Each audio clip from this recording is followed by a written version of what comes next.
जय हिंद साथियों, एक बार पुनः आपका हमारे चैनल पर स्वागत है। 3 मार्च की शिक्षा जगत से जुड़ी महत्वपूर्ण खबरों को हम यहाँ पर कवर करेंगे। पहला न्यूज यहाँ पर है, यूपी पीसीएस 2023 का आवेदन आज से शुरू हो गया है। दूसरा यहाँ पर अग्निवीर भर्ती महत्वपूर्ण ऑफिशियल नोटिस, एसएससी द्वारा अति महत्वपूर्ण नोटिस जारी किया गया है और 4649 ने छोड़ी परीक्षा। आइए बिना देर किए हुए शुरुआत करते हैं। देखिए, सबसे पहला यहाँ पर पीसीएस दिया गया। पीसीएस 2023 एसडीएम समेत 173 पदों पर होगी भर्ती। ठीक है, लोक सेवा आयोग ने पीसीएस 2023 का संक्षिप्त विज्ञापन गुरुवार को जारी कर दिया। आयोग शुक्रवार को इसका विस्तृत विज्ञापन जारी करेगा। शुक्रवार को इसका विज्ञापन जारी होगा, जिसके साथ ही ऑनलाइन आवेदन शुरू हो जाएगा। इस बार विज्ञापन के वक्त पिछले 5 साल की तुलना में सबसे कम पद घोषित किए गए हैं। विज्ञापन में 173 पद घोषित किए गए हैं, हालांकि पद बढ़ सकते हैं। ठीक है, पिछले 5 साल में सबसे कम पद घोषित हुआ है। आवेदन के लिए उम्मीदवारों को आयोग की वेबसाइट पर जाना होगा। वर्तमान में पीसीएस 2022 की भर्ती चल रही है। मेंस में सफल अभ्यर्थियों का इंटरव्यू हो रहा है। इस भर्ती के विज्ञापन के वक्त पद 250 घोषित किए गए थे, जो बढ़कर 383 हो गए। मतलब 2022 में जो पद था 250 था, अब बढ़कर वो हो गया है 383, जबकि 2023 में आपके मात्र 173 पद हैं, जो कि पिछले 5 सालों में सबसे कम पद है। 2021 में 400 पद घोषित किए गए थे। इस भर्ती में पदों की संख्या बढ़कर 628, अब देख लीजिए 21 में 628 पद हो गया था। 2020 में 200 पद घोषित किए गए थे, बाद में पदों की संख्या 487 हो गई थी। हालांकि चयन 476 पदों पर ही हुआ था। पीसीएस 2019 में 300 पद घोषित हुए थे। परिणाम आते आते पदों की संख्या 453 हो गई। यहाँ पर 21 से 40 वर्ष के अभ्यर्थी अर्ह होंगे, यहाँ पर दिया गया है। और तो ये देख लीजिए, अभी तक जो है सबसे कम भर्ती ये घोषित की गई है, लेकिन सब में यही हर साल कंडीशन रहा है कि बाद में भर्ती पदों की संख्या बढ़ जाती है, तो इसमें भी बिल्कुल बढ़ेगा। आइए आगे, ये फिर से वही चीज़ सारा कुछ दिया गया है।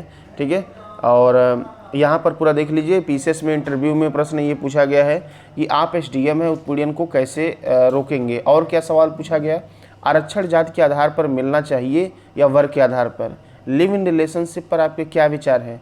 कबीर के बारे में आपको सबसे अच्छी कौन सी बात लगती है और आधुनिक कबीर किसे कहा जाता है। आप प्राइमरी एजुकेशन क्या चीज़ें देखते हैं, नई शिक्षा नीति पुरानी शिक्षा नीति से किस तरह से अलग है। तो ये सारी चीज़ें जो है इससे रिलेटेड यहाँ पर इंटरव्यू जो 2022 का चल रहा है उसमें पूछे गए थे। ठीक है, तो चलिए आगे बढ़ते हैं। यहाँ पर देखिए, अग्निवीर भर्ती से रिलेटेड यहाँ पर न्यूज आया है। अग्निवीर भर्ती को 15 तक आवेदन यहाँ पर दिया गया है।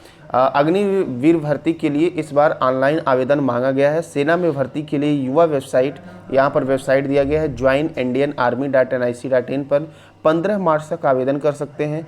ऑनलाइन परीक्षा 17 अप्रैल को होगी। परीक्षा के बाद भर्ती रैली, मेडिकल टेस्ट और फिर चयन होगा। देखिए, पूरा पैटर्न चेंज हो चुका है, अब पहले एग्जाम हो रहा है। सेना ने अग्निवीर भर्ती के लिए 16 फरवरी को नोटिस जारी किया था। एआरओ अमेठी के अंतर्गत 13 जिलों में यहाँ पर दिया गया है। 15 मार्च तक ये आपका एग्ज़ाम होगा और यहाँ पर जो है 13 जिलों के ये लोग हैं और 15 मार्च तक ऑनलाइन आवेदन कर सकते हैं। आवेदन शुल्क 250 रुपये है। अगले खबर की बात करें तो ये एसएससी के द्वारा देर रात को एक नई नोटिस जारी की गई है। इसमें क्या किया गया, ध्यान से देखिएगा। सबसे पहले सब्जेक्ट देख लेते हैं। भारतीय लेखा परीक्षक एवं लेखा विभाग में कनिष्ठ अनुवादक के रिक्त पदों को भरने हेतु कनिष्ठ हिंदी अनुवादक तथा वरिष्ठ हिंदी अनुवादक परीक्षा 2022 के माध्यम से चुने गए अभ्यर्थियों के लिए आवश्यक जानकारी है। देखिए, भारतीय लेखा परीक्षक एवं लेखा विभाग में राजभाषा कैडर केंद्रीकृत है तथा पूरे भारत में स्थानांतरण की देता है। यद्यपि कनिष्ठ अनुवादक के पद पर राज्य में स्थित कार्यालय में प्रारंभिक नियुक्ति अभ्यर्थियों की मेधा एवं उनके द्वारा दिए गए राज्य प्राथमिकता के आधार पर किया जाएगा। इस संबंध में विस्तृत जानकारी भारत के नियंत्रक एवं महालेखा परीक्षक की जानकारी पर मतलब यहाँ पर उपलब्ध है। तो ये सारी आपकी नियुक्ति कहाँ होगी, कैसे होगी, आपकी एबिलिटी के ऊपर डिपेंड करेगा। और आगे यहाँ पर बोला गया है कि कनिष्ठ अनुवादक तथा वरिष्ठ हिंदी अनुवादक परीक्षा 2022 के माध्यम से भारतीय लेखा परीक्षा एवं लेखा विभाग भारत के नियंत्रक महालेखा परीक्षक के अधीन में कनिष्ठ अनुवादक के पद पर चयनित किए गए अभ्यर्थियों को परामर्श दिया जाता है कि उक्त वेबसाइट पर अपनी व्यक्तिगत जानकारी, राज्य की प्राथमिकता एवं सत्यापन फॉर्म संबंधित वांछित जानकारी URL यहाँ पर दिया गया है पर भरें। ऑनलाइन आवेदन प्रक्रिया यहाँ पर 6 मार्च 2023 से होगी और 20 मार्च तक जारी रहेगी। तो जो भी लोग इसमें है भाई सिलेक्टेड, जाके वो अपना भरें, कहाँ कहाँ उनको पोस्ट मिलने वाला है, उससे रिलेटेड ये महत्वपूर्ण जानकारी थी। आगे हम बात करें तो यहाँ देखिए, 67 शिक्षण संस्थानों पर लटकी तलवार, 4649 ने छोड़ी परीक्षा। यूपी बोर्ड का यहाँ पर चल रहा है।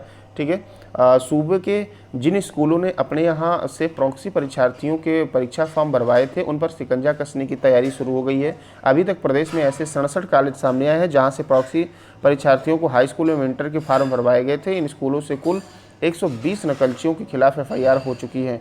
ठीक है, तो ये सारी चीज़ें दी गई है। और ये जो दिया गया देखिए, वहीं प्रथम पाली हाई स्कूल भाषा विषयों में पंजीकृत 89,919 में से 4,649 परीक्षार्थी गैर हाजिर रहे। इंटर व्यावसायिक वर्ग के विषयों में पंजीकृत 43,115 में से 2,244 अनुपस्थित रहे। ठीक है, तो देखिए कॉलेजों के खिलाफ जो है ये सख्त एक्शन जो है लिया जा रहा है, मान्यता वापस लेने की भी कार्रवाई होगी। तो ये आज की थी महत्वपूर्ण खबरें। यदि आपको अच्छा लगा हो तो चैनल को सब्सक्राइब करें और वीडियो को अपने सभी मित्रों के साथ शेयर करें। हर सुबह आपको ये वीडियो मिलती रहेगी। धन्यवाद।